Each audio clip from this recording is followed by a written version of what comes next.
Listen up, you guys. We need to be more unified. If we don't pass these exams, we'll risk losing any shot of becoming ghost hunters. Now, let's work together.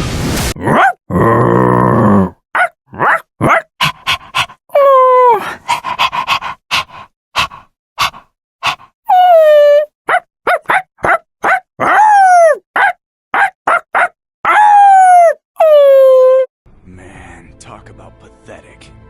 I got totally played. The Foundation was just supposed to be doing a little support work. And the next thing I knew, I was being framed for terrorism. My name was cleared. But it's not like things can just go back to the way they were. Since then, my reason for fighting has been totally flipped on its head.